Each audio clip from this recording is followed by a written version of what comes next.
qui brise le pouvoir du mal de la mort, qui aime d'un amour si puissant, si fort. C'est le roi de gloire, il est le roi des rois. Il secoue la terre par un saint tonnerre qui nous émerveille par tant de mystères. C'est le roi de gloire, il est le roi des rois. Quelle grâce incomparable, quel amour infini, que tu aies pris ma croix, que tu sois mort pour moi. Tu as payé le prix pour qu'enfin je sois libre.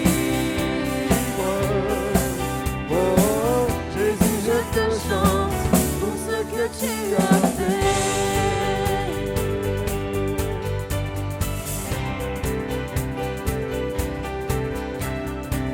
Qui ramène la paix dans la confusion, change les orphelins en fils et en filles. C'est le roi de gloire, il est le roi des rois.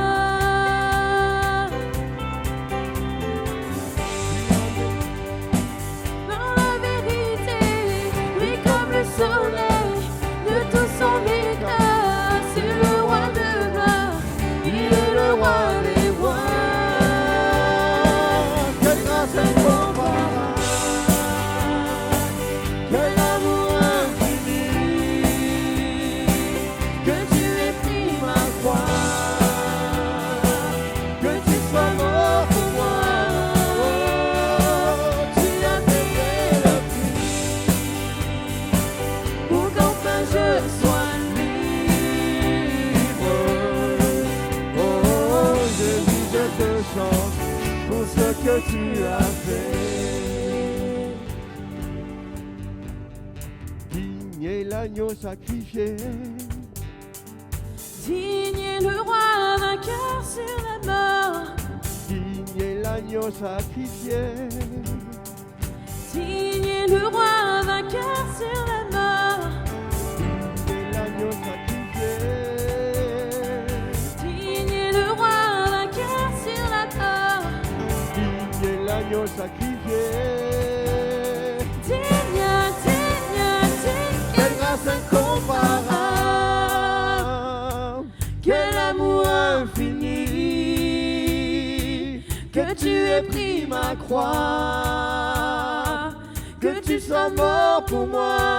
Oh, tu as payé le prix pour qu'enfin je sois libre.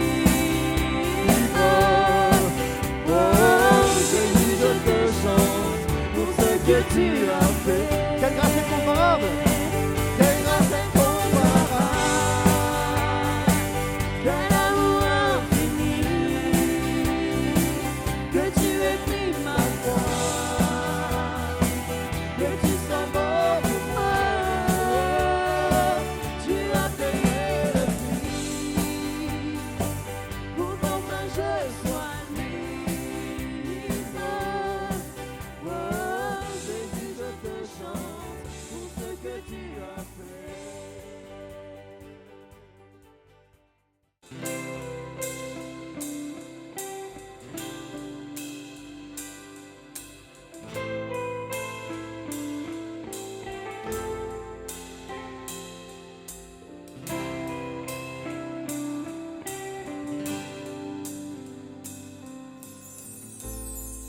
Assis dans le ciel, ton trône éternel, tu règnes à jamais. Vêtu de splendeur, entouré d'honneur et de majesté. Les anges chantent à toi la gloire.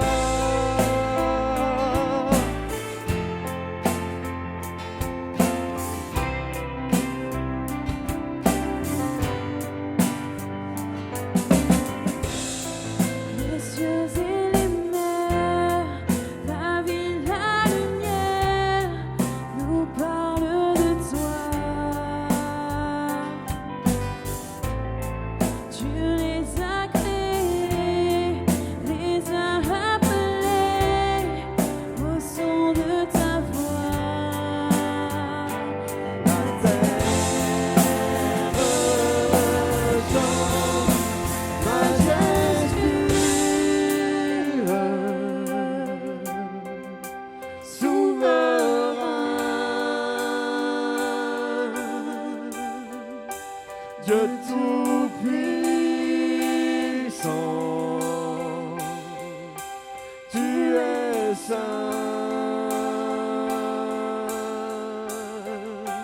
La création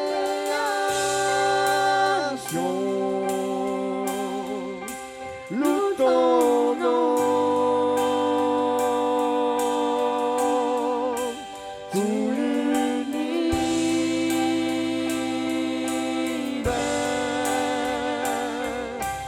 déclare à toi la gloire.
Je vous inviterai à lire un texte qui se trouve dans l'Ancien Testament, dans le deuxième livre des Rois. Deuxième livre des Rois, chapitre 5. Nous allons voir le bel acte de foi qu'un homme a fait. Et il faut reconnaître que ce n'était pas gagné, ce n'était pas simple pour lui d'avoir la foi, ce n'était pas simple pour lui de croire à la guérison divine, et pourtant il l'a expérimenté d'une façon tout à fait incroyable et extraordinaire. Alors on va revenir tout au long de ce message sur une grande partie de tout ce texte, mais j'ai choisi volontairement, à l'écran vous l'avez, le verset 3, et en fait la fin du texte qui se situe quand on parle de sa guérison, le verset 14. Mais je lis les 3 premiers versets pour mettre dans le contexte. Deuxième livre des Rois, chapitre 5, verset 1er. Naaman, chef de l'armée du roi de Syrie, jouissait de la faveur de son maître et d'une grande considération, car c'était par lui que l'Éternel avait délivré les Syriens. Mais cet homme fort et vaillant était lépreux. Or les Syriens étaient sortis par troupes et ils avaient emmené captive une petite fille du pays d'Israël qui était au service de la femme de Naaman. Et elle dit à sa maîtresse, à sa patronne, « Oh, si mon Seigneur était auprès du prophète qui est à Samarie, le prophète le guérirait de sa lèpre. Amen. » Si seulement ton mari était en Israël auprès du prophète, je suis sûr qu'il serait guéri de sa maladie. J'ai voulu m'intéresser ce matin parce que nous allons entrer dans cette semaine qui vient, dans une semaine de prière un peu plus soutenue, un peu plus poussée. Nous allons avoir tout au long de la semaine, du lundi jusqu'au vendredi inclus, des temps de jeûne et prière tous les soirs de 18h30 à 20h, pour la petite information. Et je crois que si on décide de prier davantage, ce n'est pas simplement parce qu'on se dit que ce serait bien de le faire. On le fait parce qu'on attend quelque chose, on espère quelque chose. Et on parle souvent de guérison dans nos assemblées, dans nos réunions, dans nos prédications. Je parle souvent de guérison parce qu'il y a beaucoup de malades. S'il n'y avait pas tant de malades, on ne parlerait pas tant de guérison. Et puis on parle également souvent de la prière parce qu'on a beaucoup de malades. Et les choses vont ensemble. Il y a des personnes malades, des personnes souffrantes, mais d'un autre côté, on a la foi, on croit en la guérison et on a la prière. Et tout ceci doit produire du résultat. Et on voit bien que malgré le fait que nous ne cessons de parler de foi parce que les défis sont nombreux, on se rend compte que souvent les défis sont hors d'atteinte. Hors d'atteinte. On est au courant de la maladie de quelqu'un, c'est un cancer et le cancer ça fait peur automatiquement parce qu'on imagine inexorablement la mort, la fin, les souffrances et le départ et que à moins d'un miracle, tous les cancers ne guérissent pas, certains traitements sont bien aboutis maintenant et on arrive à faire régresser la maladie, mais voilà, quelquefois des situations hors d'atteinte. Et ce qui est terrible lorsque c'est hors d'atteinte, c'est qu'il y a une forme de découragement qui s'installe, voire même une forme de fatalité, de défaitisme, en disant on prie, mais on sait où ça va mener quand même. C'est terrible, hein ? Parce que si on prie, c'est précisément parce qu'on ne veut pas que ça aille vers la mort. Non ? C'est pour ça qu'on prie. Si on prie, c'est parce qu'on est persuadé que Dieu est capable de faire quelque chose, même si la personne est à l'extrémité. D'ailleurs, on prie toujours lorsque quelqu'un va très mal, et si on nous dit, vous savez, il n'y en a que pour quelques heures, on continue à prier. Puis dès qu'on nous dit que la personne est morte, on arrête de prier. Et Lazare est ressuscité 3 jours après sa mort. Eh ouais. Et la petite fille, dans le livre des rois, vers laquelle le prophète a dû aller sur l'injonction des parents, notre enfant est morte, notre enfant est mort, il faut que tu fasses quelque chose. Il y a eu des enfants, des garçons, des filles, quelquefois ils étaient morts, et ça n'a pas empêché Dieu de faire un miracle et de les ressusciter, de les ramener à la vie. On est malheureusement souvent avec des obstacles comme cela dans notre esprit. Et je voulais, au travers de ce titre, un acte de foi, que chacun d'entre nous puissions faire un acte de foi ce matin, croire qu'à Dieu tout est possible encore et croire que c'est le temps des miracles, c'est le temps de la délivrance et Dieu va le faire aujourd'hui. Et Dieu va le faire soit pour quelqu'un qui est ici, soit pour quelqu'un qui n'est pas là, mais vous êtes là et vous priez depuis longtemps pour la guérison de quelqu'un. À Dieu tout est possible. Alors on va aller vers le témoignage de cet homme, Naaman, parce que vous allez voir avec moi qu'il y a eu des luttes et des obstacles à la guérison. Des luttes, ça peut se comprendre, mais des obstacles aussi. Et quelquefois, on lutte, on bataille, mais on perd la victoire, on perd la bataille, parce qu'il y a des obstacles qu'on n'arrive pas à franchir. Donc ce sont 2 choses bien distinctes, lutter et faire face aux obstacles, et surtout que les obstacles tombent. J'en vois plusieurs dans le cas de cet homme Naaman. Le premier, il est évident, il est tellement simple à voir, c'est simplement le fait que c'était un étranger. Naaman, chef de l'armée du roi de Syrie. Donc ce n'est pas un juif, il n'appartient pas au peuple d'Israël. Et le Dieu d'Israël s'intéresse aux enfants d'Israël. Et voilà qu'une petite fille du pays d'Israël est dans cette maison. Et c'est cette petite fille qui, elle, n'est pas une étrangère dans le discours qu'elle va tenir, est en train d'annoncer à cet homme qui lui est un étranger, si seulement toi l'étranger, tu étais dans mon pays, je connais un Dieu qui pourrait te guérir. Il y a quelque chose d'intéressant dans cette manière de comprendre la notion d'étranger. D'ailleurs, on va mettre en parallèle un autre passage dans le premier livre des rois. Regardez avec moi dans le premier livre des rois. Premier livre des rois, au chapitre 8 et au verset 41, c'est la dédicace du temple que Salomon va faire, le fils du roi David. Donc le roi Salomon va bâtir le temple qui était dédié à l'Éternel, dédié à Dieu, en lui demandant que ses yeux soient ouverts sur cette maison, tout le temps ouverts, ses oreilles tout le temps ouvertes, son cœur attentif aux besoins de ceux qui viendront dans ce temple. Et regardez ce qu'il est dit au verset 41. 1 Roi, chapitre 8, verset 41. « Quand l'étranger, qui n'est pas de ton peuple d'Israël, viendra d'un pays lointain à cause de ton nom, car on saura que ton nom est grand, ta main forte et ton bras étendu, quand il viendra prier dans cette maison, exauce-le des cieux, du lieu de ta demeure, et accorde à cet étranger tout ce qu'il te demandera, afin que tous les peuples de la terre connaissent ton nom pour te craindre, comme ton peuple d'Israël, et sache que ton nom est invoqué sur cette maison que j'ai bâtie. Amen.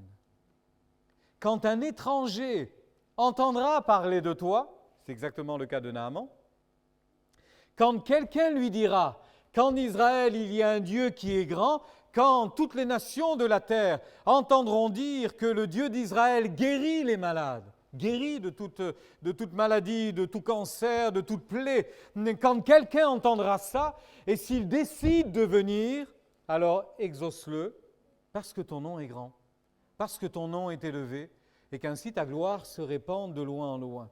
Et le témoignage de cet homme Naaman, c'est exactement ça. C'est un étranger, entre parenthèses, étranger, ça ne veut pas dire inconnu de Dieu.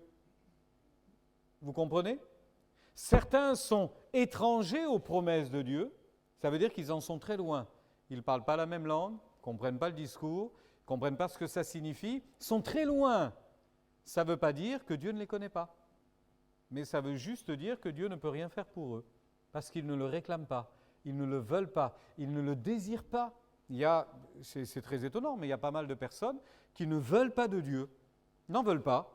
Vous leur parlez de la foi, vous leur parlez de Dieu, vous leur parlez de l'amour de Dieu, et ils vous envoient promener en disant « ça ne m'intéresse pas, ça ne m'intéresse pas, je ne veux pas en entendre parler ». C'est terrible quand même, hein? C'est terrible. Mais il y en a comme ça.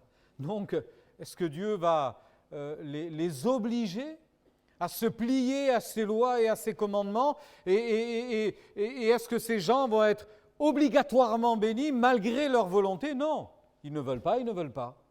Par contre, là, on a un homme qui ne connaît pas, mais qui est interpellé, un homme qui est loin de Dieu, mais Dieu, dans son amour infini, veut le bénir quand même. Il est si loin de Dieu, mais Dieu veut lui accorder sa grâce. Étranger, ça ne signifie pas que Dieu est indifférent au sort d'un malheureux quel qu'il soit. Ça ne veut pas dire que Dieu s'en moque, que Dieu s'en détourne, que Dieu regarde ailleurs. Ça ne veut pas dire ça, certainement pas. Étranger, ça veut dire éloigné, ça veut dire loin, ça peut être la culture, ça peut être, comme je l'ai dit, la langue. Quelquefois, vous partez en vacances, vous faites du tourisme dans un pays que vous ne connaissez pas, ils parlent une langue que vous ne connaissez pas, ils ont beau vous interpeller dans la rue et venir vers vous avec un grand sourire, si vous ne comprenez pas, vous ne comprenez pas. Hein. Vous ne savez pas s'ils vous disent bonjour, bienvenue, sommes contents de vous accueillir, ou alors rentrez chez vous, on ne peut pas savoir, ne connaît pas la langue. Eh bien, quelquefois, c'est surprenant, mais les mots de Dieu sont tellement simples. C'est curieux de se rendre compte qu'un homme, une femme ne comprend pas ce que Dieu dit. Pourtant, c'est dit simplement, bon, on a l'avantage que ce soit dit en français pour nous, hein, mais finalement, la Bible est traduite dans quasiment toutes les langues. Donc tout le monde peut entendre Dieu lui parler dans sa propre langue. Et ce n'est pas compliqué. C'est pas compliqué. Lorsque La petite fille, on y viendra dans un moment, dit à sa patronne, ton mari ferait bien d'aller voir le prophète en Israël. On imagine que cette femme l'a dit à son mari, et le mari aurait pu dire à sa femme, je ne comprends pas ce que tu me dis. Là-bas, il y a un prophète, certainement il pourrait te guérir. Je ne comprends pas les mots, je ne comprends pas. Ça ne rentre pas dans ma tête, ça ne rentre pas dans mon cœur. Il aurait pu. C'est ça être étranger. C'est être face à une possibilité et en faire une impossibilité. Non, ce n'est pas possible, ce n'est pas pour moi, ça ne m'intéresse pas, je suis trop loin, ce n'est pas ma culture, etc., etc. Finalement, être chrétien et être loin de Dieu, est-ce que c'est possible? Je crains que oui. Je crains que oui. Au départ, si on devient chrétien, c'est qu'on s'est rapproché de Dieu, évidemment. Évidemment. On ne peut pas découvrir la foi, on ne peut pas découvrir Dieu en étant très très loin des choses que l'Évangile annonce. C'est impossible. Et à un moment donné, c'est la vision de la croix, c'est Jésus qui meurt à la croix, c'est sa vie qui est livrée pour nous, qui nous bouleverse, qui produit quelque chose en nous et qui fait que l'on découvre le salut et la grâce. Donc on est près de Dieu à ce moment-là, tout près. Et on est prêt à l'accueillir dans nos cœurs. Et puis quelquefois, le temps passant, on s'en éloigne. Et c'est l'hiver, donc on peut bien comprendre ça, si on est prêt, parce qu'on est exposé, on est dehors, si on est près d'un feu, on aura chaud. Si on s'éloigne d'1 mètre, de 2 mètres de la source de chaleur, on va commencer à avoir froid. Et si on se met à 10 mètres, on va être gelé. Eh bien, notre relation avec Dieu, c'est exactement la même chose. Si je suis prêt, c'est bouillant, c'est chaud. Si je m'éloigne, ça devient tiède. Et si je suis très loin, c'est complètement froid. Et d'un coup, Dieu ne me parle plus. D'un coup, les promesses de Dieu ne m'atteignent plus. D'un coup, la puissance de Dieu n'arrive plus à venir jusqu'à moi parce que je m'en suis éloigné. Est-il possible d'être chrétien et de ne pas parler la bonne langue, la langue de la foi? Est-ce possible? Eh bien oui. Oui. Dans le monde chrétien, d'une manière générale, il y a des hommes et des femmes qui ne croient absolument plus à la guérison divine. N'y croient pas. Le salut, c'est assez flou. Ce n'est pas très assuré, ce n'est pas très certain. Alors que la Bible est très simple, là aussi, dans son expression, dans ce qu'elle dit, vraiment très très simple. Alors, est-il possible d'être croyant et privé des bienfaits promis de Dieu? Oui, parce qu'on peut devenir un étranger. Cet étranger Naaman, pourquoi il va être exaucé? Parce qu'à un moment donné, d'étranger qu'il est, il ne veut plus l'être. Et il va faire la démarche d'aller en Israël et d'aller vers ce Dieu dont il a entendu parler. Vous comprenez? Il a fait la démarche. Il a décidé de se rapprocher. Et le fait de se décider de se rapprocher, eh bien forcément, ça l'a attaché à d'autres promesses, d'autres certitudes et ça a changé sa vie. Aujourd'hui, on est attaché à quoi? On est attaché à la Bible? On est attaché à Jésus? On est attaché aux promesses ou on est attaché à autre chose? Il y a tellement de préoccupations aujourd'hui, n'est-ce pas? On vient de passer une semaine difficile, la semaine qui vient, elle ne sera peut-être pas meilleure. Je pense que jusqu'au mois de mars, il va y avoir des grèves, etc. Le pays va peut-être être bloqué. Ce sont des préoccupations. Il y a des gens qui sont inquiets par rapport au moment présent et encore plus par rapport à l'avenir. Il y a beaucoup d'inquiétudes. Mais qu'est-ce qui emporte la décision quand on se lève le matin en disant « voilà ce que je voudrais que ma journée soit ». Qu'est-ce qui va emporter la décision?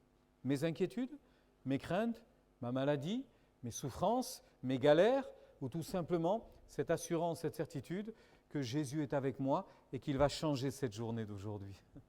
On peut être étranger, comme la volonté de Dieu, évidemment, c'est qu'on ne le soit pas. Maintenant, le deuxième obstacle, évidemment, c'est le fait qu'il soit malade. Et ce n'est pas rien quand même, le fait qu'il soit malade. Il est malade, mais le texte dit tout d'abord qu'il est fort et vaillant. On met ça en avant d'abord, il est fort et vaillant. Et il est dit ceci le concernant, cet homme fort et vaillant qui jouissait de la faveur de son maître et d'une grande considération parce qu'en tant que chef militaire, il avait fait des exploits.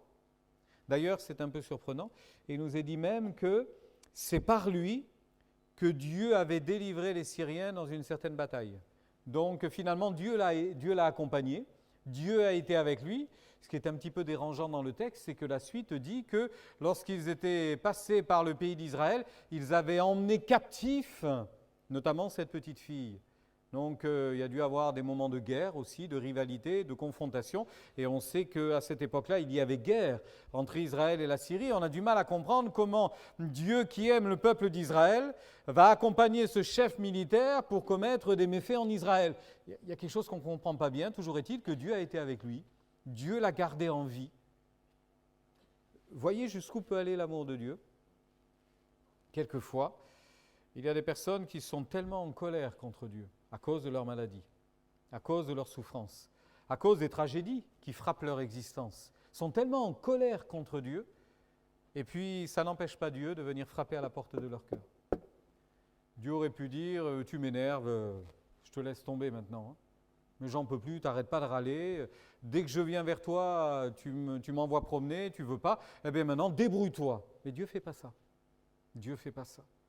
Dieu voit la maladie de cet homme, et la volonté de Dieu, c'était qu'il soit guéri. Mais pourquoi ?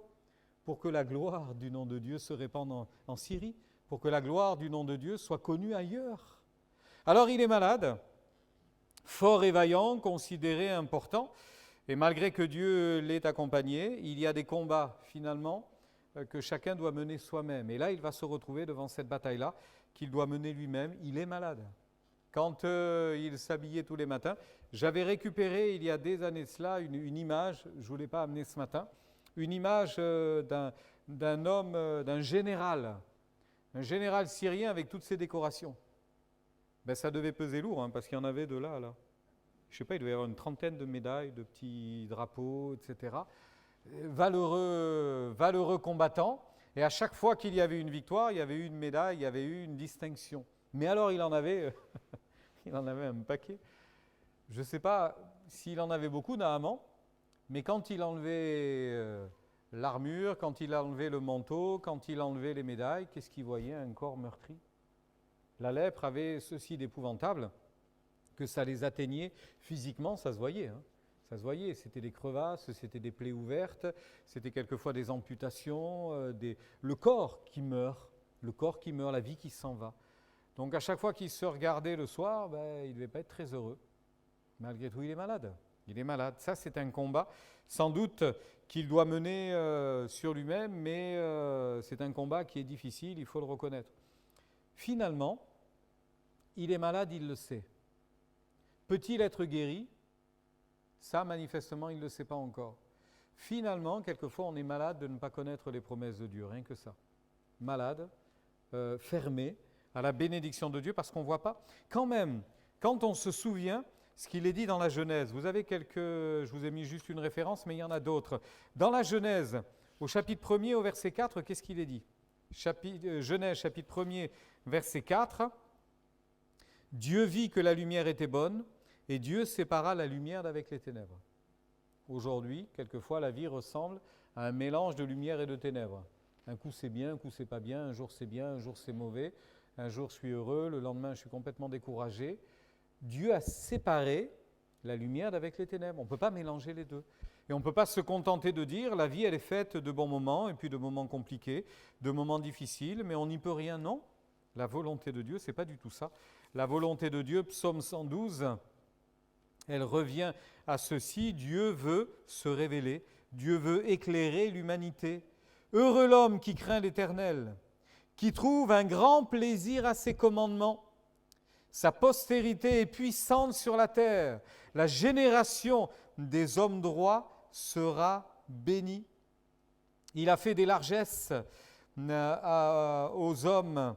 Il y a dans sa maison bien-être et richesse. Sa justice subsiste à jamais. La lumière se lève dans les ténèbres pour les hommes droits. Cet homme, à cause de sa souffrance, de sa maladie, finalement, il a un nuage au-dessus de sa tête. Hein. Ce n'est pas un beau ciel bleu, il a un nuage au-dessus de sa tête. On pourrait dire que son quotidien, c'est un peu quand même les ténèbres. L'avenir est sombre, il va mourir, sa maladie va l'emporter, sans aucun doute. Il n'y a pas de remède, on ne peut pas le guérir. Eh bien, que dit la parole de Dieu ? La parole de Dieu dit que la lumière se lève dans les ténèbres. Et la lumière a de l'avantage sur les ténèbres. Dira d'ailleurs l'Écriture sainte, la lumière a de l'avantage sur les ténèbres. On se souvient cette parole d'Ésaïe reprise dans l'Évangile de Matthieu. où il est parlé du ministère de Jésus qui démarre, Matthieu chapitre 4, le peuple de Zabulon, de Nephtali, de la contrée voisine de la mer, du pays au-delà du Jourdain, de la Galilée des gentils, on parle des peuples païens. Ce peuple assis dans les ténèbres a vu une grande lumière. Il était assis dans la région de l'ombre de la mort et la lumière s'est levée. Il est malade de ne pas avoir d'espérance, Naaman. Il est malade de ne pas avoir d'espoir aussi. Il est malade physiquement. Mais il est malade dans son âme, parce qu'il n'y a pas de solution. Il n'y a rien de plus terrible que de voir quelqu'un s'en aller à petit feu, mourir à petit feu. Il n'y a rien de plus terrible que de voir la vie qui s'en va et on ne peut rien faire. On ne peut rien faire. On est démunis. On n'a pas de possibilité. On n'a pas de force. On n'a pas de pouvoir. On ne peut rien faire. Il n'y a rien de plus décourageant que cela. On est malade jusqu'à mourir de chagrin, parce que la vie s'en va et on ne peut pas arrêter ça. Naaman, on ne va pas dire dans quel état il se trouve, parce qu'on ne peut pas le savoir, mais je me dis qu'un homme malade atteint de la lèpre ne peut pas se réjouir tous les matins. Soit il a du caractère et il se dit, on verra bien chaque jour, je profite d'aujourd'hui et puis demain je meurs, et bien c'est la vie. Ou alors, quand on voit comment il va réagir, on comprend qu'il avait envie de vivre. Il n'avait pas envie de mourir. Il avait envie de vivre. C'est quoi de plus normal? Et si vous trouvez un malade, à part si vraiment il a un problème mental, psychologique et qu'il est vraiment dans une forte dépression, mais vous ne trouverez jamais un malade qui dit « je préfère mourir que vivre ». Les gens préfèrent vivre. C'est dans la nature. On voit malheureusement la grande catastrophe qui vient d'arriver en Turquie et en Syrie, et on trouve encore des vivants. Des vivants après 4 jours, 5 jours. La vie est forte. La vie ne veut pas s'en aller, la vie veut rester, la vie veut réussir à vaincre la mort. Dans l'évangile de Jean, au chapitre 3, c'est Jésus qui dira cela, et au verset 19, Jean chapitre 3, verset 19, « Le jugement, c'est que la lumière étant venue dans le monde, les hommes ont préféré les ténèbres à la lumière parce que leurs œuvres étaient mauvaises. » Alors Dieu dit, je vais séparer la lumière d'avec les ténèbres. Dieu nous dit qu'il fait briller sa lumière sur les hommes droits, il fait lever sa lumière sur les hommes droits, ils ne seront plus dans les ténèbres. Dans l'évangile de Matthieu, on dit que la promesse est accomplie, la lumière se lève sur ceux qui sont assis dans l'ombre de la mort, et on trouve encore des personnes pour dire qu'ils préfèrent les ténèbres à la lumière. C'est pour ça qu'il y a beaucoup de gens malades qui ne sont pas guéris. Je ne parle pas de tous, mais au moins de beaucoup, qui sont malades et qui ne sont pas guéris. Alors, aujourd'hui, Dieu peut nous dire ce qui a été dit dans la Genèse, que la lumière soit et la lumière fut. Je crois que la lumière a de l'avantage. Et ça a été un jour béni pour Naaman. Parce que quelque part, cette petite fille, elle vient d'allumer la lumière dans la vie de Naaman. Elle vient d'allumer la lumière. Elle vient de dire, il y a de l'espoir, il y a une solution, il y a une possibilité, tu peux guérir encore. Alors l'obstacle pour Naaman, c'était de se dire, je suis un étranger, ce n'est pas pour moi. Mais voilà qu'on lui dit, eh bien écoute, malgré tout, tu peux quand même être guéri. Tu n'en as jamais entendu parler, tu ne le savais pas, mais moi je te dis que c'est possible d'être guéri. Et il entend parler de cette nouvelle. Et finalement, ce qu'il y a d'incroyable, c'est qu'il va devoir vaincre aussi cette réalité-là. C'est que dans son malheur, la voix de Dieu s'est fait entendre. Ça, c'est quand même une parenthèse que j'aimerais mettre en avant, une parenthèse importante. La voix de Dieu s'est fait entendre à cet homme par cette petite esclave. La voix de la raison s'est sans doute fait entendre à cet homme par son épouse. Parce que, allez savoir, on peut tout imaginer. On va imaginer 2 scénarios. Elle lui dit une fois, la petite a dit que si tu vas en Israël, tu peux être guéri. Ah oui, c'est vrai, allez, on y va. Deuxième solution, la petite a dit que si tu vas dans son pays, tu vas être guéri. Regarde sa femme et dit, mais qu'est-ce que tu me dis là? C'est quoi cette histoire-là? Qu'est-ce que tu me racontes? Mais tu oublies que c'est une esclave, tu oublies qu'on l'a déracinée, qu'on l'a sortie de chez elle, qu'on l'a forcée à nous accompagner, et tu crois ce qu'elle te dit? Tu crois que c'est possible? Tu ne crois pas que c'est plutôt un piège? Tu ne crois pas qu'on essaie de nous tendre un piège?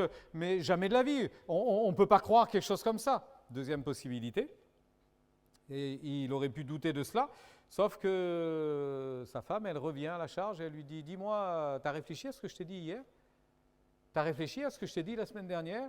Au lieu de faire ton fier, là, tu pourrais pas un peu réfléchir la voie de la raison? Toujours est-il qu'il s'est laissé convaincre quand même. Et puis j'ai envie de dire, la voie, à mon sens, celle-ci est complètement impossible, lui vient même du roi de Syrie. Parce que ce n'est pas tout que lui dise, il paraît qu'il y a une solution, il faudrait qu'on aille chez nos ennemis, et puis il y a un bon hôpital, je vais être guéri miraculeusement.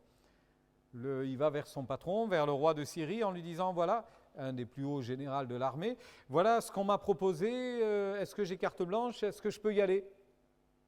Là aussi, une chance sur deux, que le roi lui dit, mais tu es un de mes meilleurs généraux, je ne t'envoie pas là-bas, moi.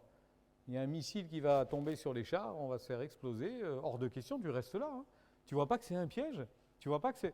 Et là, le roi de Syrie lui dit, mais c'est une super occasion, je te fais même une lettre de recommandation. C'est impossible, humainement, si vous réfléchissez un instant. Ce n'est pas possible. Voyez que dans nos malheurs, Dieu est capable de mettre en œuvre, d'activer, si vous voulez, toutes sortes de réseaux incroyables, qui fait que la bénédiction vient vers nous. On n'a pas beaucoup d'efforts à faire, il n'a pas beaucoup d'efforts à faire pour que toute cette nouvelle vienne vers lui et que finalement, il puisse s'en aller vers Israël. C'est quand même assez incroyable. Et on est loin d'imaginer, frères et sœurs, d'où peut venir la solution ce matin. On a un problème, il est identifié, on sait que c'est ça, c'est la maladie, c'est un problème au travail, c'est un problème dans la famille, c'est un problème intérieur, c'est un problème de morale, spirituel, une dépression ou autre chose. On ne sait pas d'où la délivrance peut venir, on ne sait pas.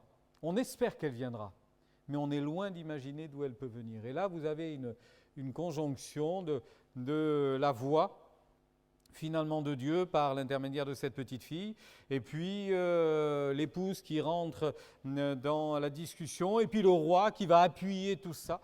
Bref, ça fait beaucoup de probabilités pour un incroyant. Et si après ça, il n'est pas croyant, eh bien je me dis que nous les croyants, quelquefois, on est beaucoup plus sceptiques que les incroyants.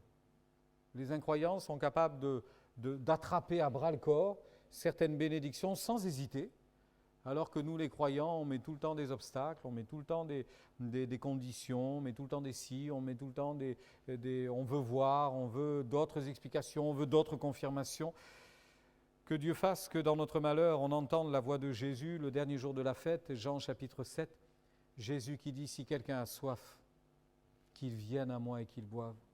Si quelqu'un a soif, qu'il vienne à moi et qu'il boive, et des fleuves d'eau vive jailliront de son cœur. N'est-ce pas possible encore aujourd'hui de croire que Dieu va faire quelque chose? Alors, il s'en est allé vers le roi, et je reviens à ma lecture. On peut continuer la lecture. Donc, deuxième livre des rois, chapitre 5, et verset 5. Le roi de Syrie lui dit, va, rends-toi à Samarie, j'enverrai une lettre au roi d'Israël. Il partit, prenant avec lui 10 talents d'argent, 6000 cycles d'or et 10 vêtements de rechange. Il porta au roi d'Israël la lettre où il était dit, maintenant quand cette lettre te sera parvenue, tu sauras que je t'envoie Naaman mon serviteur, afin que tu le guérisses de sa lèpre. Après avoir lu la lettre, le roi d'Israël déchira ses vêtements et dit, suis-je un Dieu, avec un petit dé d'ailleurs, suis-je un Dieu pour faire mourir et pour faire vivre, qu'il s'adresse à moi afin que je guérisse un homme de sa lèpre. Sachez donc et comprenez qu'il cherche une occasion de dispute avec moi. Lorsque le prophète Élisée, homme de Dieu, apprit que le roi d'Israël avait déchiré ses vêtements, il envoya dire au roi, « Pourquoi as-tu déchiré tes vêtements ?» Ce n'est pas à toi que le message est adressé, c'est à moi. « Laisse-le venir à moi, et il saura qu'il y a un prophète en Israël. » Naaman vint avec ses chevaux et son char, il s'arrêta à la porte de la maison d'Élisée. Élisée lui fit dire par son messager, « Va et lave-toi 7 fois dans le Jourdain, les eaux du Jourdain, ta chair redeviendra saine et tu seras pur. » Naaman fut irrité et il s'en alla en disant, « Voici, je me disais, il sortira vers moi, il se présentera lui-même, il invoquera le nom de l'Éternel son Dieu, il agitera sa main sur la place et il guérira le lépreux. Les fleuves de Damas, l'Abana et le Parpar ne valent-ils pas mieux que toutes les eaux d'Israël? Ne pourrais-je pas m'y laver, devenir pur ?» Et il s'en retournait et partait avec fureur. Mais ses serviteurs s'approchèrent pour lui parler. et lui dire, mon père, si le prophète t'eût demandé quelque chose de difficile, ne l'aurais-tu pas fait? Combien plus dois-tu faire ce qu'il t'a dit? Lave-toi et tu seras pur. Il descendit alors et se plongea 7 fois dans le Jourdain, selon la parole de l'homme de Dieu, et sa chair redevint comme la chair d'un jeune enfant, et il fut pur. Amen. La balle est dans son camp. La balle est dans le camp de Naaman, mais elle est aussi dans le camp de Dieu. Parce que c'est Dieu qui va guérir. Est-ce la faveur de Dieu? Est-ce vraiment, finalement, de la faute de Dieu si cet homme est malade? Est-ce vraiment de la faute de Dieu s'il y a peu de guérison aujourd'hui? Est-ce vraiment de la faute de Dieu si aujourd'hui on voit peu de guérison, si on voit peu l'intervention de Dieu, peu de délivrance? Est-ce vraiment de la faute de Dieu? Parce que Dieu s'est détourné, parce que Dieu est loin, parce que Dieu est étranger, il ne nous regarde pas? Naaman a le choix d'écouter la petite fille ou de ne pas l'écouter. Il a le choix de l'écouter et d'agir. C'est ce qu'il va faire. Vous comprenez que Dieu lui donne la possibilité, mais Dieu lui dit maintenant, c'est toi qui fais.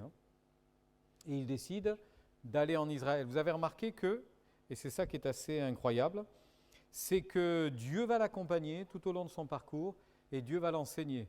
Parce que pour résumer, il fait un mauvais choix avec le roi de Syrie en disant on va faire une lettre au roi d'Israël et comme ça, il saura ce qu'il doit faire pour toi. Le roi d'Israël, quand il reçoit la lettre, lui, il est paniqué en disant mais c'est quoi ça? Moi, je guéris personne. Je ne suis pas capable de guérir quelqu'un. Mais moi, je vous dis, ce qu'ils sont en train de faire, ils sont en train de chercher une occasion de nous faire la guerre. Donc comme je vais lui dire, écoute, rentre chez toi, moi je ne peux pas te guérir, ils vont être frustrés, ils vont envoyer leurs armées, ça va être la guerre encore. Il est paniqué, complètement paniqué. En fait, le roi de Syrie et Naaman, ils se sont trompés. Ce n'était pas vers le roi qu'il fallait aller, sauf que c'est alter ego. Un roi parle à un roi ne parle pas à quelqu'un d'autre. Donc la lettre, elle va vers le roi. Et quand le prophète entend parler de cette situation, il dit, laisse tomber, juste, il s'est trompé de destinataire, le destinataire c'est moi. Alors laisse-le venir vers moi.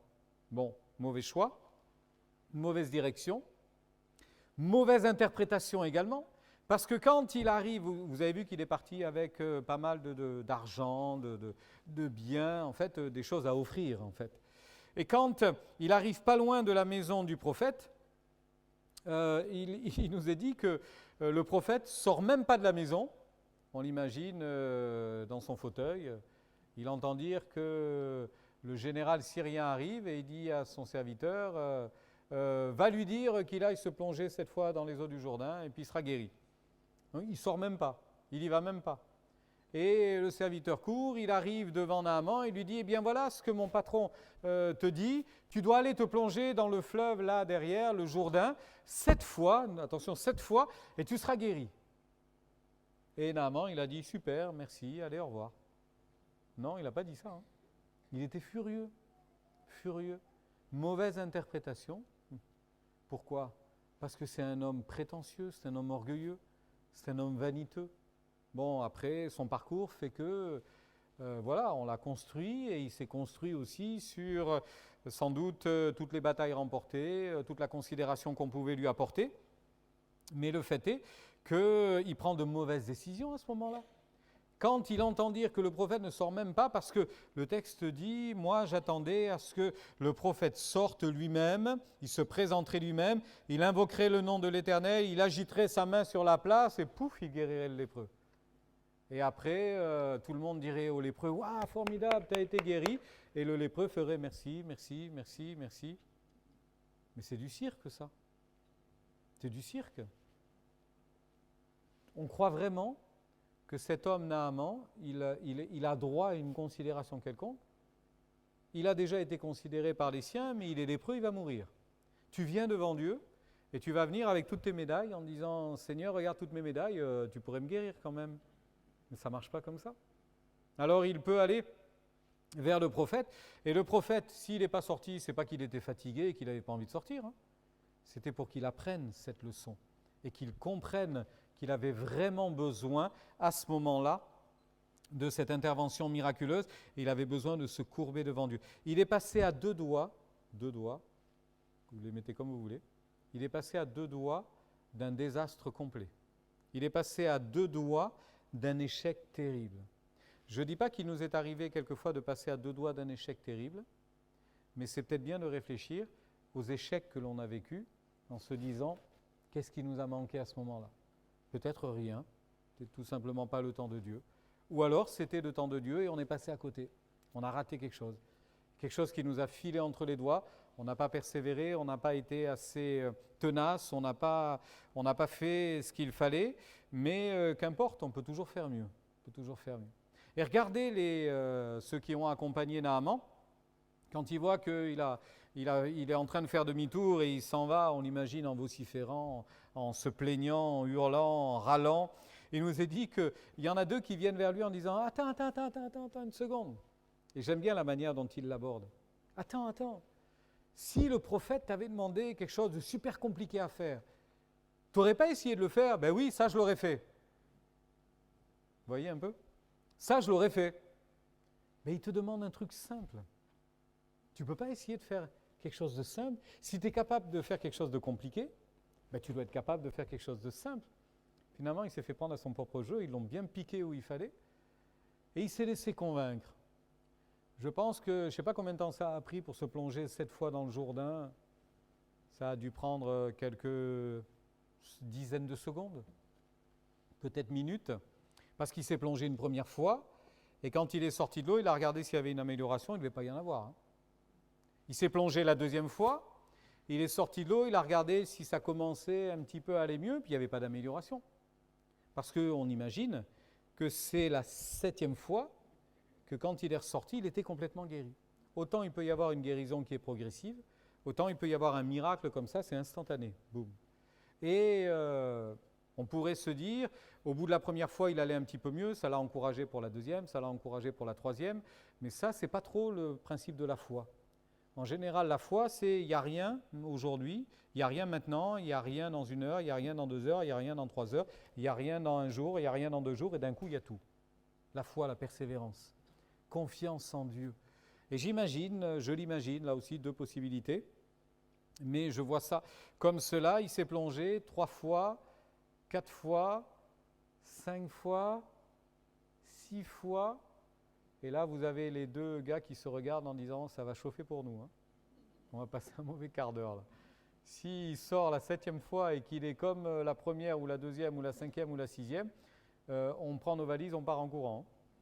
Ils étaient morts. Je ne sais pas dans quel état il s'est trouvé à la 5e, à la 6e, à la 7e, mais peut-être comme chacun d'entre nous, on a prié 1 fois, on a prié 2 fois, 3 fois, et on se décourage, et on s'agace, et on s'irrite. Et on dit, ouais, ben ça servait à rien, oui, et puis j'ai cru, et puis j'ai espéré, et puis regarde, il ne se passe rien. Et puis la 7e fois, il a été complètement guéri. Amen. C'est incroyable quand même, on peut dire amen, oui, effectivement. Il a été guéri. Entre le moment où il est sous l'eau et le moment où il sort, sa chair est redevenue comme la chair d'un jeune enfant, encore mieux qu'avant qu'il soit malade d'ailleurs, parce qu'avec les années, la peau elle devient un peu plus fripée, un peu plus rêche. Hein. Mais un petit enfant, ça, c'est une belle peau toute douce là.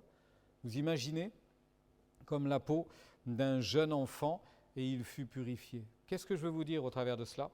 Que l'orgueil et la vanité, ça nous fait passer à 2 doigts, à un fil d'une guérison ou d'un échec terrible. L'orgueil et la vanité. J'ai quelques textes à vous présenter dans un psaume, le psaume 60. Écoutez ce qu'il est dit. Retenez la référence. Psaume 60, verset 13. « Donne-nous du secours contre la détresse. Le secours de l'homme n'est que vanité. » Quand on s'appuie sur soi, ça ne marche pas. Ce n'est que vanité. Dans le livre de Jérémie, un texte qui est un petit peu long mais incroyable, dit ceci, « Maison d'Israël, écoutez la parole que l'Éternel vous adresse. Ainsi parle l'Éternel. N'imitez pas la voie, le chemin des nations, et ne craignez pas les signes du ciel, parce que les nations les craignent. Car les coutumes des peuples ne sont que vanité. On coupe le bois dans la forêt, la main de l'ouvrier le travaille avec la hache, on l'embellit avec de l'argent et de l'or, vous comprenez qu'on construit des idoles, des statues, etc. On le fixe avec des clous et des marteaux pour qu'il ne branle pas. Ces dieux sont comme une colonne massive et ils ne parlent pas. On les porte parce qu'ils ne peuvent marcher. Ne les craignez pas, car ils ne sauraient faire aucun mal et ils sont incapables de faire du bien. Nul n'est semblable à toi, ô Éternel, tu es grand, ton nom est grand. par ta puissance. Voyez la vanité des hommes. On construit, on fait des idoles et on les porte d'ailleurs. Il y a des pèlerinages dans le monde où on porte des statues, etc., d'un coin à un autre.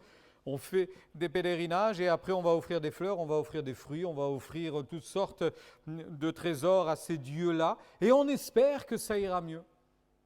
Mais l'Écriture dit, c'est vanité ça. Vanité des hommes. Orgueil, ça ne sert à rien. Ça ne sert à rien du tout. Dans un autre passage, dans l'évangile de Marc, il est parlé de l'orgueil parce que j'entends cela, quelqu'un qui dira, oui, d'accord, je comprends tout à fait, mais moi je ne suis pas orgueilleux. Moi je ne suis pas orgueilleux, je suis très humble. Rien que le fait de le dire, c'est déjà pas terrible. Mais bon, sachez une chose en tous les cas, si vous pensez être relativement humble et pas vraiment orgueilleux, sachez une chose. Ce qui sort de l'homme, c'est ce qui le souille. C'est ce que disait Jésus, Marc chapitre 7. Et il fait une liste de ce qui sort de l'homme. Car c'est du dedans, du cœur de l'homme que sortent les mauvaises pensées, les adultères, les impudicités, les meurtres, les vols, les cupidités, les méchancetés, la fraude, le dérèglement de toutes sortes, le regard envieux, la calomnie, l'orgueil et la folie. Tout ça, ça sort du cœur de l'homme. Alors à bien y regarder, eh bien on est tous orgueilleux. C'est dans notre nature humaine. La seule chose qui nous sauve, c'est d'aller vers Christ, d'aller vers Dieu et de lui demander son aide. C'est ce que Naaman a fait. Quand on lui a dit, écoute, tu devrais quand même te plonger dans l'eau, il l'a fait. En fait, il s'est humilié, parce que c'était très humiliant de faire ça. Il s'est humilié, il s'est abaissé, il s'est courbé, et la conclusion, c'est qu'il a été béni. Il sera guéri, simplement parce qu'il agira avec humilité et avec obéissance. Quand Dieu nous dit quelque chose, faisons-le. Ce n'est pas transcendant ce que je vous dis ce matin. Ce n'est pas extraordinaire, mais c'est simple. Mais c'est tellement vrai. Quand Dieu nous dit quelque chose, faisons-le. Quand Dieu nous commande quelque chose, faisons-le. Je pense à ce texte que vous avez à l'écran, il est raccourci, mais ce texte du deuxième livre des Chroniques, chapitre 7, et c'est ma conclusion.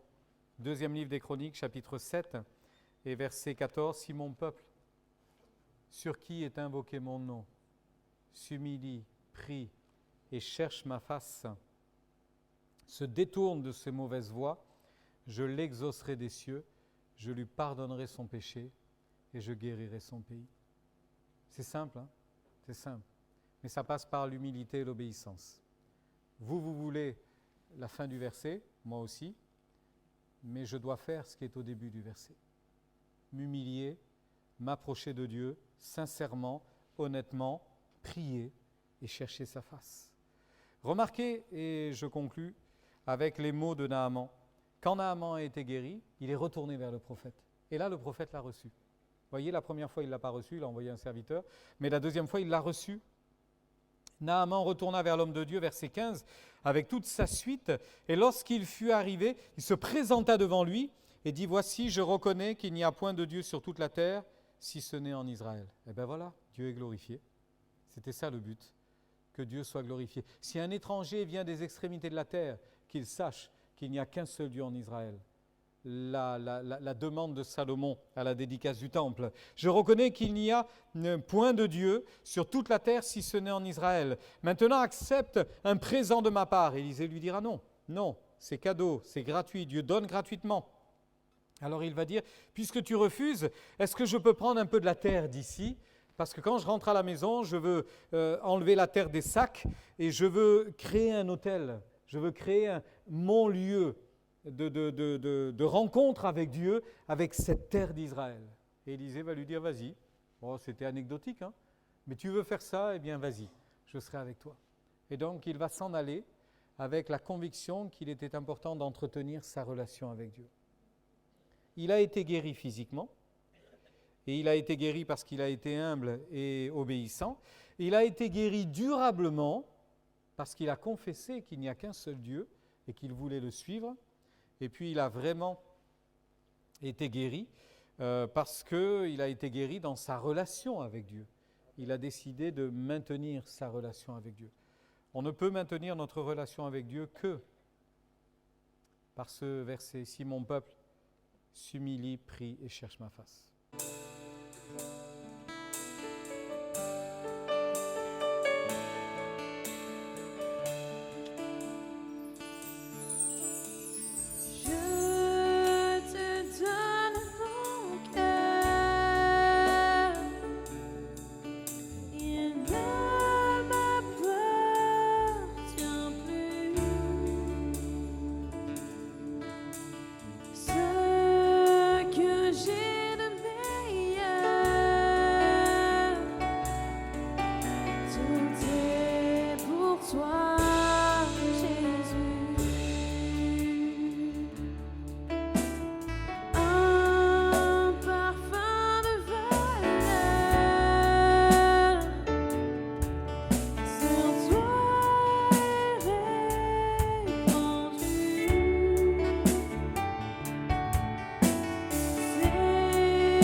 Je te donne tout.